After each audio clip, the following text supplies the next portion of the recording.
Salut, c'est Adam. L'histoire d'aujourd'hui concerne une femme qui a lutté contre un trouble mental et des échecs relationnels. Vous pouvez vous abonner à la chaîne après avoir regardé, cela nous aide beaucoup à réaliser le contenu. Le film commence par une scène de préparation d'un agneau pour un dîner luxueux auquel assistent des personnes fortunées. L'événement est organisé en l'honneur de la récente promotion de Rishi Conrad au poste de directeur de l'entreprise de son père, un succès qu'il a bien mérité. Après la célébration, le couple retourne dans sa nouvelle maison, offerte par les parents de Rishi. C'est un cadeau enviable qui ouvre la voie à leur vie commune. Hunter, la femme de Rishi, passe le plus clair de son temps à se sentir désintéressée et agitée. Elle s'occupe en cuisinant et en jouant à des jeux mobiles, même si ce n'est pas le sujet du jour, à l'exception d'une mention insolente de Red Shadow Legends. Lors d'un dîner, Hunter s'efforce d'engager la conversation avec son mari, mais celui-ci est absorbé par des messages liés à son travail. Ce décalage devient un thème récurrent. Bientôt, Hunter découvre qu'elle est enceinte. Rishi est fou de joie, mais les émotions de Hunter sont plus complexes, ce qui l'amène à prétendre qu'elle partage son enthousiasme. La famille se réunit pour un dîner de fête à l'occasion de l'annonce de la grossesse. La tentative de Hunter de partager une histoire personnelle est éclipsée par la réorientation de son beau-père vers des questions professionnelles. Elle se concentre sur les glaçons dans son verre et finit par les consommer d'une manière un peu étrange qui met tout le monde mal à l'aise. Le lendemain, Catherine rend visite à Hunter et lui offre un livre sur la dépression postpartum. En guise de compliment, Catherine fait remarquer que Hunter serait plus séduisant avec des cheveux longs, ce que préfère son fils Rishi. Cette critique décourage Hunter. En lisant le livre, Hunter tombe sur un passage qui encourage à faire quelque chose d'inattendu. Inspirée, elle prend une petite bille dans ses bibelots et finit par l'avaler, captivée par son éclat. Cette action inhabituelle déclenche chez Hunter une bouffée de bonheur inattendue. Rishi est perplexe face à l'attitude inhabituellement joyeuse de Hunter. Elle l'attribue à son choix de rideau bleu, un mensonge qui ajoute à l'affection apparente qu'ils éprouvent l'un pour l'autre. Le lendemain matin, la façade d'une vie parfaite de Rishi commence à vaciller lorsqu'il s'énerve à cause d'une cravate en soie abîmée. Pendant ce temps, Hunter vit un événement inhabituel en passant devant la bille qu'elle a avalée. Elle la récupère dans les toilettes et la place sur un plateau de présentation comme un étrange souvenir de son exploit. Décidant de prendre une journée pour se détendre, Hunter se laisse tenter par des choux au fromage. Mais sa belle-mère l'interrompt pour engager la conversation. Leur discussion porte sur la situation financière de Hunter avant son mariage avec Rishi, que Catherine considère comme une chance en raison de la richesse de Rishi. Catherine cherche à savoir si Hunter est vraiment heureux, ce qui l'incite à maintenir une façade de contentement. Plus tard, Hunter découvre une punaise dans son aspirateur et est tenté de l'avaler. Après une première hésitation, elle la met en bouche et finit par la recracher en raison de l'inconfort qu'elle provoque.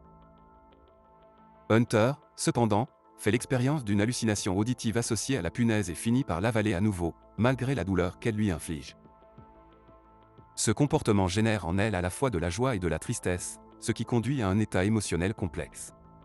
Le lien entre Hunter et la punaise devient évident lorsqu'elle se frotte le ventre, apparemment insouciante de l'impact potentiel sur sa grossesse. Tard dans la nuit, au milieu de sa douleur, Hunter nettoie les preuves de la présence de la punaise et l'ajoute à sa collection grandissante. Rishi est de plus en plus curieux du comportement étrange de Hunter, mais elle cache sa détresse en prétendant que tout est normal. Par la suite, Aaron, le collègue de Rishi, félicite Hunter, la laissant perplexe quant à la raison de cette félicitation. Oubliant momentanément sa grossesse, Hunter accepte un câlin lorsqu'Aaron le lui demande, révélant ainsi son propre besoin de réconfort. Dans les jours qui suivent, les actions de Hunter deviennent plus extrêmes, elle avale une pile et canalise son énergie dans la décoration de la maison, dans une tentative inconsciente de reprendre le contrôle. Elle consomme même des pages du livre offert par Catherine. Son trophée s'agrandit au fur et à mesure qu'elle accumule des objets. Au cours d'une échographie, un technicien remarque quelque chose d'inhabituel sur l'écran, ce qui ajoute une nouvelle couche d'intrigue au comportement mystérieux de Hunter. En revoyant la situation, Hunter pousse un cri d'agonie perçant. Elle est ensuite anesthésiée et soumise à un examen par caméra visant à identifier toute obstruction dans son œsophage. Étonnamment, l'équipe médicale découvre non pas un mais plusieurs corps étrangers, dont une épingle à nourrice pointue. De retour à la maison, Rishi exprime sa frustration à Hunter et s'interroge sur la cause de son comportement. Hunter, elle, ne sait rien et affirme ne pas être au courant de la maladie appelée pica, qui consiste à consommer des aliments non comestibles. Rishi suppose que Hunter souffre peut-être de cette maladie depuis l'enfance, mais elle précise qu'elle ne s'est manifestée que récemment. Dans les jours qui suivent, Michael accepte de financer le traitement psychiatrique de Hunter, en mettant l'accent sur les médicaments en un premier temps. La famille insiste pour assister aux séances de thérapie. Cependant, Alice, la psychiatre, souhaite s'entretenir en privé avec Hunter. Hunter reconnaît que sa vie est par ailleurs positive, mais elle exprime son désir de prendre des médicaments pour prévenir de futurs épisodes de déglutition, principalement pour rendre Rishi heureux. Peu à peu, elle s'ouvre au plaisir qu'elle tire de l'ingestion de divers objets, décrivant les textures et les matières qui lui procurent du contentement. Catherine finit par faire découvrir à Hunter les bienfaits de la désintoxication par les jus de fruits, sans savoir qu'un moniteur nommé Luet a été engagé pour surveiller les moindres faits et gestes de Hunter et s'assurer qu'elle s'abstient d'avaler. Rishi tente d'abord d'induire Hunter en erreur en décrivant Luet comme une infirmière, mais Catherine présente calmement Luet comme une assistante qui la soutient.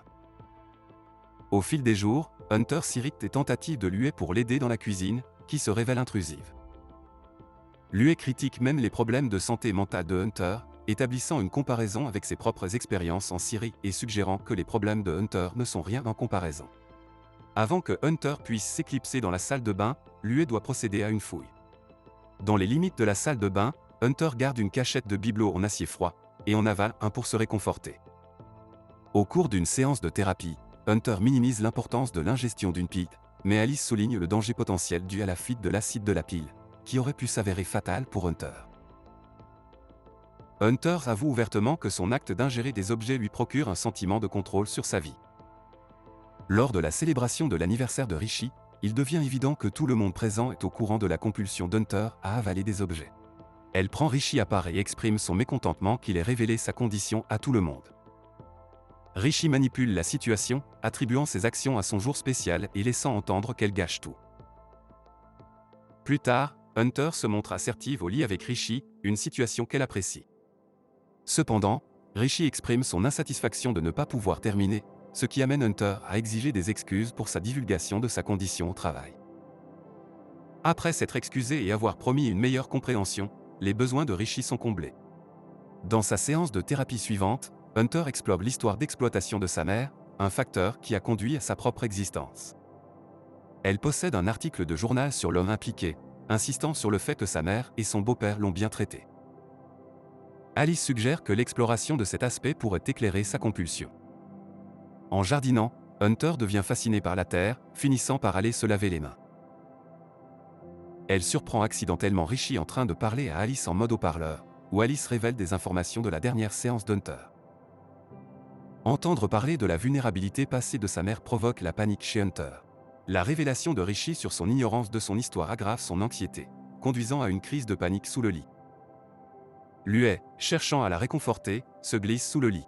Lorsqu'Hunter se réveille, elle trouve Luet endormie et décide de chercher un objet à avaler. Elle ingère un petit tournevis et commence à s'étouffer intensément. Luet appelle les services d'urgence, et l'objet est retiré en toute sécurité sans causer de dommages à elle ou à son bébé. Suite à cet incident, Hunter est contraint de signer des documents la contraignant à séjourner dans un hôpital psychiatrique pendant une durée de 7 mois. Si Hunter refuse, Rishi demande le divorce, et Luet, compatissant envers elle, regarde avec une expression sombre. Juste au moment où il se prépare à partir, Luet organise un plan pour aider à la fuite d'Hunter de la maison. Hunter s'enfuit dans les bois et finit par faire signe à une voiture qui passe. Arrivée dans un motel, elle ramasse de la terre avant d'entrer. Plus tard, Hunter appelle Rishi et admet que leur relation a été précipitée et que sa grossesse était une tentative de le satisfaire. Rishi utilise un langage affectueux pour la convaincre de revenir, mais Hunter affirme sa décision de rester à distance. Rishi recourt à des menaces, promettant de la poursuivre, la traitant de sans-valeur et d'incompétente. Hunter raccroche après que Rishi ait crié de lui ramener son enfant. À la suite de cet échange, Hunter brise son téléphone et commence à ingérer de la terre en regardant la télévision. Après un moment, elle commence à la recracher, atteignant sa limite. Le lendemain matin, elle contacte sa mère, lui demandant si elle peut rester chez elle. Sa mère explique les contraintes actuelles d'espace en raison d'une autre fille qui vit chez elle, laissant entendre un possible ressentiment découlant des circonstances traumatisantes entourant la naissance d'Hunter. Curieusement, Hunter décide de rendre visite à son père biologique, où elle est surprise de trouver une célébration d'anniversaire en cours. En rencontrant son père Erwin, ainsi que sa nouvelle épouse Lucy et leur jeune fille, Hunter est déconcerté par les festivités. Lorsque Hunter mentionne le nom de sa mère, Erwin réagit visiblement avec gêne. Il tente de détourner les questions de Lucy. Lors d'un moment de solitude, Erwin se demande si la présence de Hunter n'est pas une tentative de perturber sa vie. Hunter réagit brusquement et ordonne sévèrement à Erwin de ne pas la toucher, affirmant ainsi son contrôle. Hunter interroge Erwin sur l'exploitation qu'il a faite de sa mère, et il reconnaît qu'il a ressenti un sentiment de puissance dans ses actions. Il révèle également les conséquences de ses actes, expliquant qu'il a été sévèrement battu en prison, ce qui lui a valu d'avoir besoin d'une poche de colostomie. Erwin exprime de profonds remords pour ce qu'il a fait à la mère de Hunter. Hunter, en proie à des sentiments de ressemblance avec son père, fond en larmes. Erwin la rassure en lui disant qu'ils ne sont pas pareils et qu'elle n'a rien fait de mal. Par la suite, Hunter choisit de se procurer des pilules abortives dans une clinique, les consomme dans une aire de restauration et libère le fœtus dans les toilettes. Elle éprouve un sentiment de soulagement et de bonheur après cette décision. Le film explore les thèmes de l'autonomie corporelle, illustrant comment la compulsion de Hunter à avaler des objets inanimés lui permet d'exercer un contrôle sur sa vie, même si ses actions sont profondément problématiques. En ce qui concerne la décision finale d'interrompre la grossesse, les opinions varient. En fin de compte, le film soulève des questions sur l'agence personnelle, la santé mentale et les effets des traumatismes passés, ce qui laisse de la place aux interprétations et aux discussions individuelles. Si vous êtes intéressé par ce genre de film, veuillez passer à la vidéo suivante à l'écran et partagez également vos réflexions sur ce film dans les commentaires. Mettez un j'aime et abonnez-vous. Au revoir.